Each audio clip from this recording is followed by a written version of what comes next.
Ouais, Joker Folia 2, c'est nul, ça chante, je trouve que c'est trop naze, c'est le pire film de l'année, c'est n'importe quoi. Est-ce que t'as compris un minimum ce film et même le personnage du Joker? Parce que je crois que là tu te trompes totalement.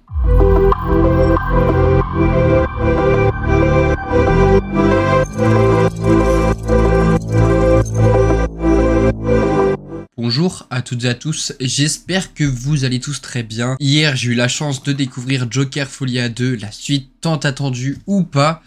Et c'est l'occasion pour nous d'en parler tout de suite. C'est parti.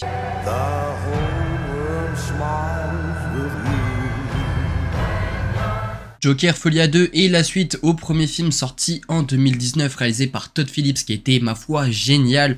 Juste un petit ovni que personne ne voyait venir, on va pas se le cacher. Et du coup là on est en 2024, soit 5 ans après le premier. Et ça y est, Todd Phillips a enfin dévoilé son film pour le meilleur et pour le pire. Et moi je vais d'ores et déjà vous dire que j'ai adoré le film, mais je vais vous expliquer pourquoi étape par étape. J'ai pris quelques petites notes durant le film et du coup je suis là aujourd'hui pour en parler avec vous, avec les points positifs mais aussi les points négatifs. Bref, commençons. Alors tout d'abord, j'aimerais bien revenir sur la photographie du film qui est exactement dans la même veine que dans le premier film, avec cette patte un tout petit peu orangée, avec cette image qui peut paraître un petit peu crade à l'écran. Donc ça, on la retrouve dans Joker Folia 2. Je trouve que les couleurs, elles sont énormément accentuées comme dans le premier. On peut voir qu'on a des couleurs vives à certains moments. Donc je trouve que la photographie a un énorme travail dessus et je trouve que globalement, c'est très réussi. Ensuite, on a les jeux d'acteurs de Joaquin Phoenix et Lady Gaga qui sont époustouflants. Alors, pour Lady Gaga, quoique, c'est difficile d'en parler, mais on fera une partie spoiler de toute façon à la fin de la vidéo. Joaquin Phoenix qui fait un jeu d'acteur encore une fois fabuleux, comme dans le premier film. Il a d'ailleurs remporté l'Oscar pour le premier film. Là, s'il n'est pas nommé, je ne comprends pas et il mérite. Parce qu'encore une fois, il a enduré de la souffrance physique pour jouer le rôle d'Arthur Fleck. Faut rappeler qu'il a perdu plus de 25 kilos pour jouer justement le rôle d'Arthur Fleck. Donc ouais, il est légitime, totalement légitime de conquérir aux Oscars. Et il mérite de toute façon, pour moi il mérite, encore une fois. Donc voilà, ouais, les jeux d'acteurs sont vraiment époustouflants. Après on a aussi la BO d'Ildur Guadagnotir qui revient là aussi pour la suite du Joker. Je sais pas si vous vous souvenez de ces séquences-là.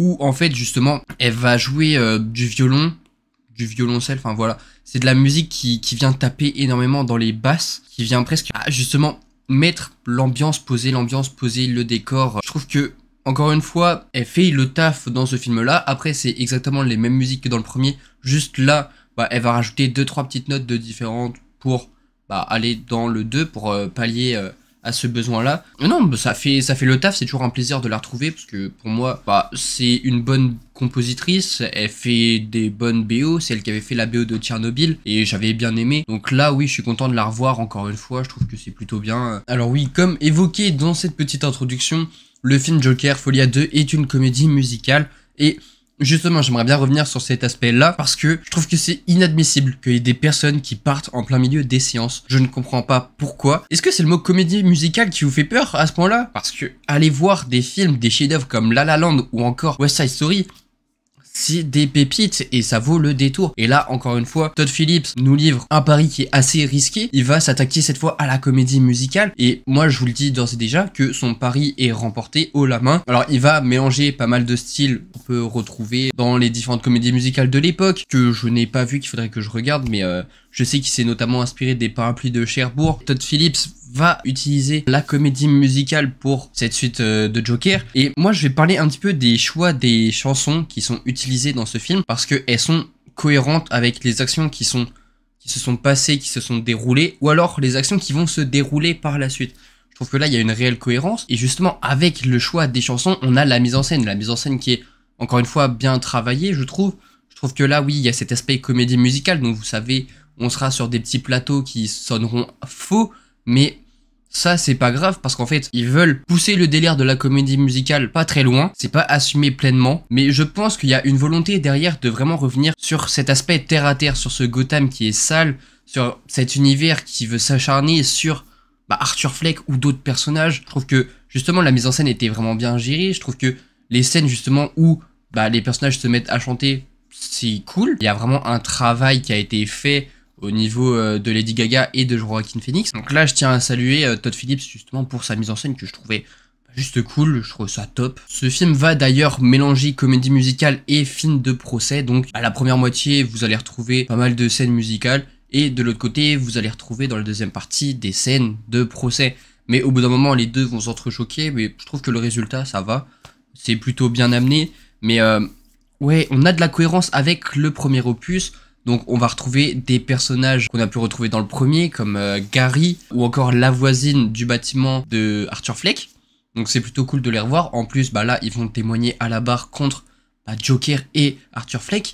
Donc, là, je trouvais ça cool parce que la prestation de la scène de Gary, waouh, c'était à couper le souffle, c'était impressionnant. Et oui, comme je vous l'ai dit, le pari était assez risqué déjà. S'attaquer à une suite de Joker, pourquoi faire? Le premier était fantastique, il n'avait pas besoin de suite, il suffisait amplement à lui-même. Et là, oui, il veut s'attaquer pour une suite. De toute façon, je trouve que avec la conclusion, bah, au final, c'est plutôt logique d'avoir une suite, même si ça ne méritait absolument pas une suite. Et là, j'ai bien aimé justement le pari risqué que Todd Phillips s'est lancé, qui, encore une fois, comme je vous l'ai dit, il a remporté haut la main. Je trouve également que le sous-propos du film est très intéressant, mais ça va falloir en reparler aussi en partie spoiler à la fin, parce qu'il y a quelques petits trucs à raconter. Mais globalement, non, c'était plutôt bien. Ensuite, on a l'animation du début, qu'on a pu avoir les 3 premières minutes que je trouvais sympathiques, qui est animé par un Français qui a fait les triplettes de Beverly Hills, je crois, que je ne connais pas, mais je trouvais que c'était plutôt bien, que bah, dès le début, ça te montrait qu'il y aurait une dualité entre tel personnage et tel personnage. Est-ce que c'est les mêmes ou non? Bah ça c'est à nous de le voir dans le film. Et je vais vous le dire direct, mais ne vous attendez pas à voir Joker énormément de fois. Là, le film est plus concentré sur le personnage d'Arthur Fleck que sur le Joker lui-même. Il va y avoir une dualité pour savoir si le personnage d'Arthur Fleck et le Joker sont la même personne ou si ce sont deux entités différentes. Et justement, les scènes de procès vont montrer, bah, est-ce que oui, c'est vraiment deux personnages qui sont différents, est-ce que non? Là, je trouvais ça intéressant, même si bah, les scènes de procès, j'aurais aimé voir un petit peu plus de scènes. Je trouve que c'est dommage que ce soit dans la deuxième partie, parce qu'en vrai, le film aurait pu être un film de procès, je pense que ça aurait fait le taf. Mais j'ai bien aimé de la façon dont ça s'est amené et ça s'est conclu. Donc oui, globalement, j'en tire que du bon. Après, en point négatif, bah justement, le personnage d'Harley Quinn qui ne sert à rien, à part faire quelques petits trucs, quelques petites facilités scénaristiques. Sinon, elle ne sert à rien. Je trouve que c'est plutôt dommage parce qu'en plus, on vient te caster Lady Gaga, qui est pas qu'une simple personne. C'est Lady Gaga, quoi.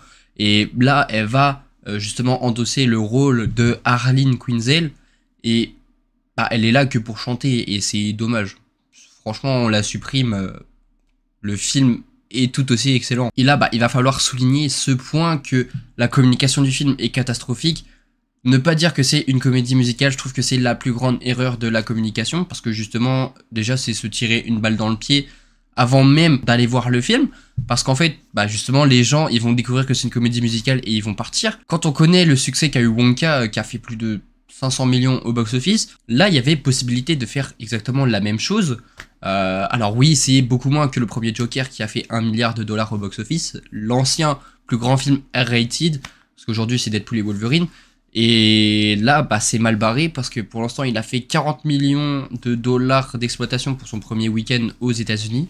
Ce qui est très très très très faible. C'est pire que The Flash et pire que The Marvels. Il se fait bâcher sur Internet. Il a eu un score de D au CinemaScore, que je trouvais ça n'importe quoi. Je trouvais que c'était vraiment une note abusée. Le film ne mérite clairement pas ça. Et je trouve que c'est dommage parce qu'en fait, le public qui va voir ce film-là ne va pas ouvrir son cerveau 5 minutes pour se donner la peine de réfléchir. Et c'est frustrant parce qu'en fait il passe à côté de ce que le film veut potentiellement réellement raconter. Et bah, moi ça me chagrine en fait, parce que la suite est très très bonne, même s'il y a des défauts.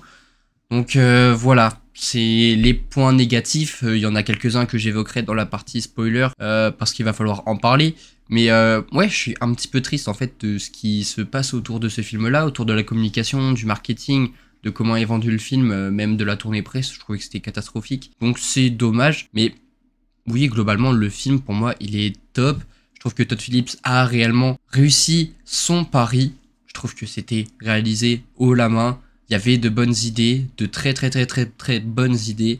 On avait un duo d'acteurs qui a fait le taf. Joaquin Phoenix qui mérite encore une fois son Oscar. Que vous dire de plus à part d'aller voir le film et au pire, si ça vous plaît pas, au moins vous y serez allé et bah, vous aurez votre propre avis. Et vous allez pas vous faire influencer justement par les personnes qui vont vous dire oui, le film il est trop nul, ça se met à chanter.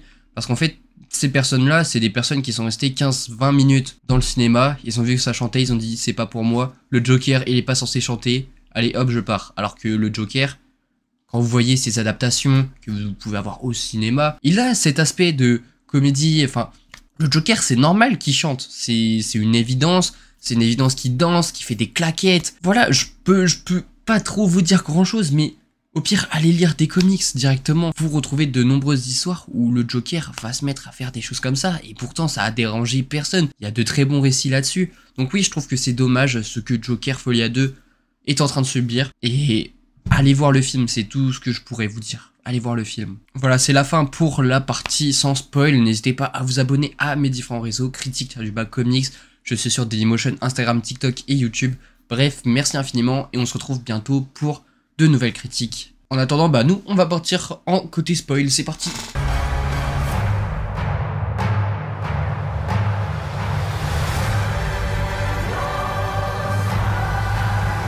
Bon, juste avant, je laisse quand même 5 petites secondes pour quitter la vidéo si vous voulez pas être spoilé. 3, 2, 1, c'est parti. Donc là, on va en parler avec spoiler. Donc déjà, pour commencer, je trouve que la fin du film, parce que pour moi, c'est évident de commencer avec la fin a énormément divisé les spectateurs. Moi, je trouve que c'était une décision logique. Le fait qu'Arthur se fasse tuer à la fin, je trouve que c'est une décision logique parce que durant tout le film, on te montre justement cette confrontation entre le Joker et Arthur Fleck et bah, le fait de savoir si c'est vraiment deux personnes différentes ou si c'est une seule et même personne. Et on a pu le voir durant quelques scènes. On peut voir que ouais, il y a tout un groupe de révoltants, de résistants qui vont profaner et idolâtrer le Joker directement. Et dans le film, on va voir que Arthur va dire bah non en fait je suis pas le Joker, c'est bien moi. Ce qui va causer la déception de Harley Quinn qui va partir. Je trouve que ça c'était assez nul. J'étais dégoûté en fait. J'étais vraiment dégoûté. Je pense que Harley Quinn c'est ma plus grosse frustration. Après bon elle est quand même bien parce que justement on a eu de bonnes scènes musicales, mais voilà. Et je trouve que oui du coup c'est légitime de tuer Arthur parce que il faut bien qu'il y en ait un des deux qui meurt. De toute façon c'était sûr et certain.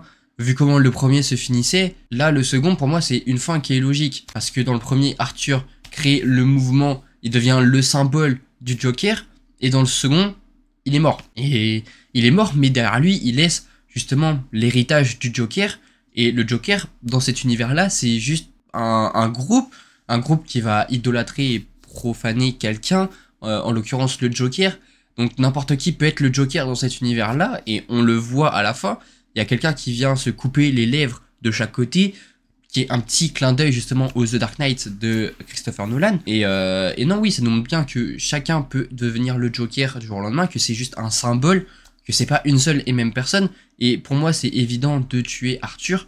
Donc là-dessus, j'étais un petit peu dégoûté quand j'ai vu ça. Je vais pas vous mentir que j'ai bugué. Mais je trouve que la fin est parfaite. C'est une conclusion parfaite pour cette histoire-là. Et je suis pas déçu. Maintenant, là où je suis déçu, c'est qu'on nous évoque à aucun moment Martha, Bruce et Thomas Wayne. On sait qu'ils sont morts dans le premier. On ne connaît pas les répercussions que cela a eu. Et bah c'est dommage parce qu'il y avait tout un truc à montrer. Le fait que les personnes détestent Arthur Fleck et le Joker. Bah ça, on pouvait nous le montrer, parce qu'en fait, il a créé un mouvement, ce qui fait que ça a fait de nombreux dégâts. En fait, les dégâts, on te parle juste des personnes qu'il a tuées dans le film, mais on te parle pas des dégâts que ça a causé dans toute la ville de Gotham, et même à l'extérieur. Et je trouve que là, bah c'était dommage, je trouve que c'était une occasion qui a été ratée. Donc ouais, je suis un petit peu frustré là-dessus. Et c'est exactement la même chose pour l'explosion qu'on peut avoir au tribunal à la toute fin. En gros, si vous voulez, il y a une explosion dans le tribunal où la sentence de Arthur doit être donnée. Donc ils sont en train de le condamner à ce moment-là et il a été reconnu coupable de tout. Et là, d'un coup, il y a une explosion qui est peut-être provoquée par Harley, c'est possible. Mais je trouve que ça manquait de conséquences. Par exemple, on sait qu'on avait le personnage de Harvey Dent. On voit qu'il est un tout petit peu abîmé sur un visage. Mais moi, j'aurais par exemple aimé voir qu'il avait le visage tout bousillé d'un côté pour nous dire, bon, c'est bon, lui, c'est double face, on passe à autre chose. Juste un clin d'œil, je trouvais que c'était l'occasion rêvée. Ouais, d'ailleurs, le Harvey Dent qui n'est pas aussi charismatique qu'on a pu avoir dans The Dark Knight, mais ça, après, c'est pas un problème. Mais en fait, il y a l'explosion au tribunal et derrière, on t'en reparle plus.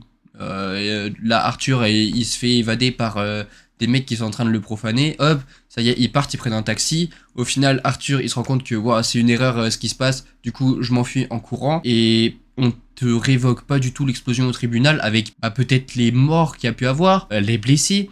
On te l'évoque pas du tout. Et là, j'étais vraiment dégoûté là-dessus. Et je voulais aussi vraiment revenir sur ce titre Joker Folie à 2. Parce que c'est un terme qui existe de mémoire en psychiatrie. Et là, ça désignait de base Harley Quinn et le Joker. Voilà, ils sont tous les deux dans la folie. Harley est entraînée dans la folie du Joker. Mais en fait, après réflexion, pour moi, la folie à 2, la réelle folie à 2 dans cette histoire-là, c'est surtout Arthur et le Joker. Parce que on voit les conséquences que ça a sur Arthur, puis les conséquences que ça peut avoir sur le Joker, avec des scènes qui sont mises justement en numéro musical, en one-man show. Donc voilà, pour moi, la vraie folie à 2, c'est celle du Joker et de Arthur.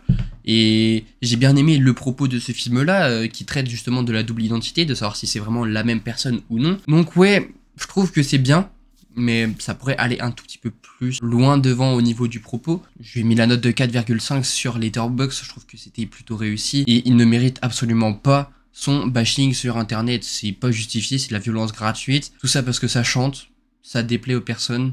Au bout d'un moment, qu'est-ce qu'on peut faire pour vous? Je comprends pas. Et voilà, c'est la fin pour la partie spoil. En tout cas, j'espère que t'as aimé la vidéo, que t'as apprécié. N'hésite pas à la partager, à commenter aussi. Dites-moi votre avis justement sur le film Joker. Moi, j'ai envie de lire vos retours, savoir si vous avez apprécié ou non que ce soit une comédie musicale, parce que je sais que c'est le gros point noir de ce film-là, d'après certaines personnes. Pour moi, c'est l'un des plus gros points positifs. Donc pour ça, n'hésitez pas à me dire dans les commentaires vous ce que vous en pensez. Et moi, je vous dis à la prochaine pour de nouvelles vidéos. Ciao tout le monde.